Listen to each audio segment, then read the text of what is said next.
गङ्गातरङ्गरमणीयजटाकलापं गौरीनिरन्तरविभूषितवामभागं नारायणं प्रियमदङ्गमदापहारं वाराणसीं पुरपतिं भज विश्वनाथम। मित्रों, आप सबका स्वागत है अपने इस YouTube चैनल पर। आप सबका प्रेम और सहयोग अब तक जैसा मिल रहा है, इसको आगे भी ऐसे ही बरकरार रखिएगा। आज जिस विषय को लेकर आप सबके सम्मुख उपस्थित हुआ हूँ, वह आगामी हरिशयनी एकादशी, जो इस वर्ष 1 जुलाई 2020 अर्थात कल पड़ रही है। जैसा कि नाम से ही मुदित है, हरिशयनी एकादशी अर्थात भगवान हरि जिस दिन शयन करते हैं उस तिथि को कहते हैं हरिशयनी एकादशी। और इसी के साथ साथ चातुर्मास का प्रारंभ भी कल से हो रहा है, तो चातुर्मास का व्रत भी कल से ही किया जाएगा। तो इस समय सभी विवाह आदि कर्म वर्जित बतलाए गए। विवाह, उपनयन, यज्ञोपवीत, मंदिरों की प्राण प्रतिष्ठा, मूर्तियों की प्राण प्रतिष्ठा आदि इस चातुर्मास में यह सब वर्जित बतलाए गए हैं। और इसी हरिशयनी एकादशी को तुलसी के वृक्षों का भी रोपण किया जाता है, तो कल तुलसी के वृक्ष भी लगाए जाएंगे। तो इसके साथ साथ यह जो पर्व है पर्यावरण संरक्षण का भी हम सबको भान करवाता है कि पर्यावरण संरक्षण भी कितना आवश्यक है, क्योंकि बिना पर्यावरण के, बिना प्रकृति के हम सब जीवन की कल्पना भी नहीं कर सकते। जीवन जीना तो दूर छोड़िए, कल्पना भी नहीं की जा सकती बिना पर्यावरण के, बिना प्रकृति के। तो प्रकृति का संरक्षण किया जाए। जो इस समय महामारी यह फैल रही है, एक तरह से प्रकृति का ही प्रकोप इसको भी कहा जा सकता है, क्योंकि प्रकृति का इतना दोहन हम सब ने कर दिया। तो प्रकृति अपने को इस समय संतुलित कर रही है।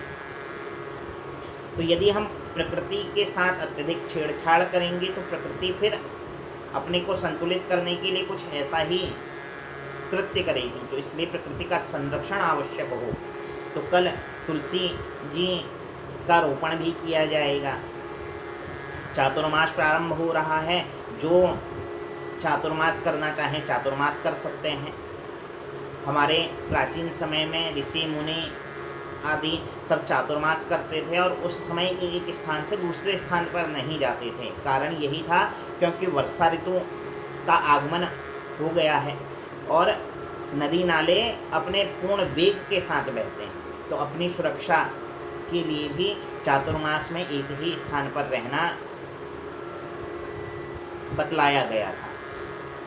तो हरिशयनी एकादशी का क्या महात्म्य है, क्या कथा है, इस संबंध में युधिष्ठिर महाराज जी ने भगवान कृष्ण से पूछा था कि हे भगवान, हे केशव, आषाढ़ मास की जो शुक्ल पक्ष की एकादशी है, उस एकादशी का नाम क्या है, उसकी विधि क्या है, यह सब बतलाएं, कैसे इस व्रत को किया जाए।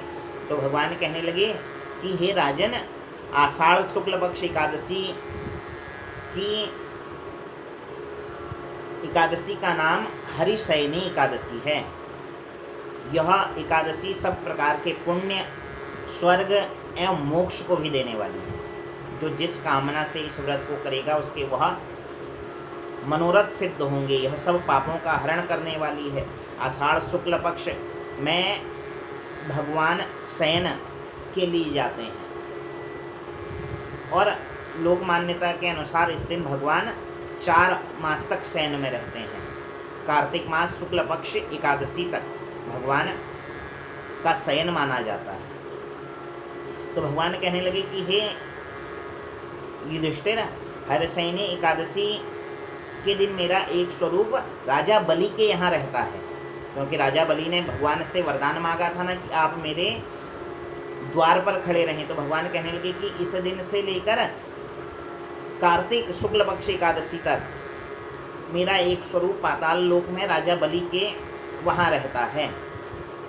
तो इस समय व्यक्ति को जो यह चातुर्मास का अनुष्ठान है जो कर सकता है, उनको यह चातुर्मास का अनुष्ठान करना चाहिए। नारायण की पूजा करनी चाहिए। शंख चक्र गदा पद्म जो धारण किए हुए हैं उन नारायण का पूजन करें। किसी भी प्रकार का पाप कर्म से जीव को बचना चाहिए। जो स्वेच्छा से पाप कर्म होते हैं उन पाप कर्मों से जीव को बचना चाहिए। जो इस प्रकार के कृत्य करता है वह मेरे स्वरूप को प्राप्त होता है, इसमें कोई संशय नहीं है। तो भगवान कहने लगे कि यह भुक्ति और मुक्ति दोनों को प्रदान करने वाली है, भोगों को भी देने वाली है और मोक्ष को भी प्रदान करने वाली है। तो इस चातुर्मास में भगवान कह रहे हैं कि यदि शरीर में सामर्थ्य हो तो एक समय भोजन करें, भूमि पर शयन करें। सावन के मास में साग अर्थात हरी सब्जी को वर्जित करें, भादों में दही को वर्जित करें, क्वार में दूध को वर्जित करें और कार्तिक मास में दाल को वर्जित करें। तो जो इस प्रकार इस चातुर्मास व्रत को करता है वह सब प्रकार के फलों को प्राप्त करने वाला है। और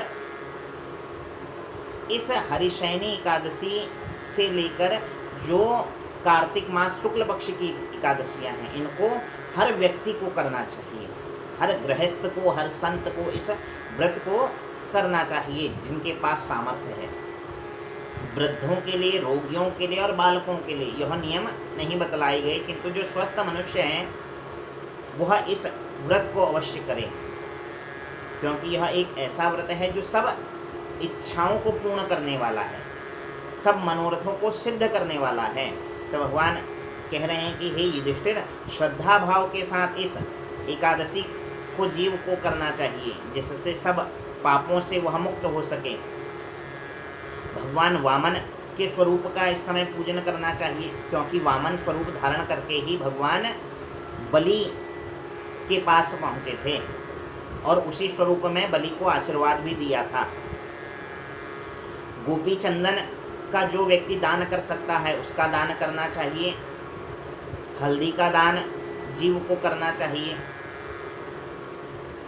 तो इस प्रकार भगवान कह रहे हैं कि जो इस प्रकार इस व्रत का पूजन करता है मैं उस पर प्रसन्न होता हूँ और प्रसन्न होकर सब प्रकार से उसको हर पदार्थ प्रदान करने वाला हूँ। जो चार पदार्थ हैं धर्म, अर्थ, काम और मोक्ष, वह चारों पदार्थ मैं प्रदान करने वाला हूँ। तो स्वेच्छा से, क्योंकि यह जो भी कृत्य है सब श्रद्धा भाव और स्वेच्छा के द्वारा किया जाए तो वह श्रेष्ठ फल देने वाला है। तो इस प्रकार भगवान कहने लगे कि हे युधिष्ठिर, जो इस की कथा है वह कथा मैं तुझे बतलाता हूँ कि क्या कथा है। एक बार सूर्यवंश में मानधाता एक प्रसिद्ध राजा हुए। एक समय उनके राज्य में अकाल पड़ गया, प्रजा दुखी रहने लगी, भूख से मरने लगी। अब अकाल हुआ तो अन्न आदि की कमी हुई, हवनादि कर्म भी कम होने लगे।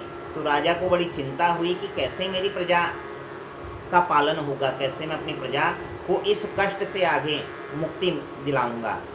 तो यह मानधाता राजा अंगिरा ऋषि के आश्रम में गए, जो सप्त ऋषियों में एक ऋषि हैं अंगिरा ऋषि। तो उनके चरणों में प्रणाम किया और कहने लगे कि हे भगवान, यह देखिए हमारे राज्य में अकाल की स्थिति आ चुकी है, अन्न नहीं है, संपूर्ण राज्यकोष धीरे धीरे खाली होने लगा है। तो कैसे इस अकाल से मुझे मुक्ति मिलेगी, हमारे राज्य को कैसे इस कर्म से मुक्ति मिलेगी, तो यह बतलाएं। तो अंगिरा मुनि कहने लगे कि हे राजन, मैं तुम्हें एक सूक्ष्म उपाय बतलाता हूँ कि तुम इस आषाढ़ मास शुक्ल पक्ष की एकादशी से कार्तिक शुक्ल पक्ष एकादशी तक चातुर्मास का व्रत करो एवं उसका उद्यापन करो, जिससे तुम्हारे राज्य में यह जो अकाल पड़ा हुआ है यह नष्ट हो जाएगा। तो मानधाता राजा ने इस चातुर्मास व्रत को किया, जिसके प्रभाव से उनके राज्य का अकाल नष्ट हो गया। तो भगवान कहने लगे कि हे युधिष्ठिर, इस प्रकार जीव को यह व्रत करना चाहिए, आत्म कल्याण की भावना से इस व्रत को करना चाहिए। जो जीव श्रद्धा भाव के साथ, जो व्यक्ति श्रद्धा भाव के साथ इस दिन तुलसी के वृक्षों का रोपण करता है, तो तुलसी के वृक्षों को स्पर्श करने वाली पवन सीधे भगवान के वैकुंठ तक पहुंचकर भगवान को सुख प्रदान करने वाली है।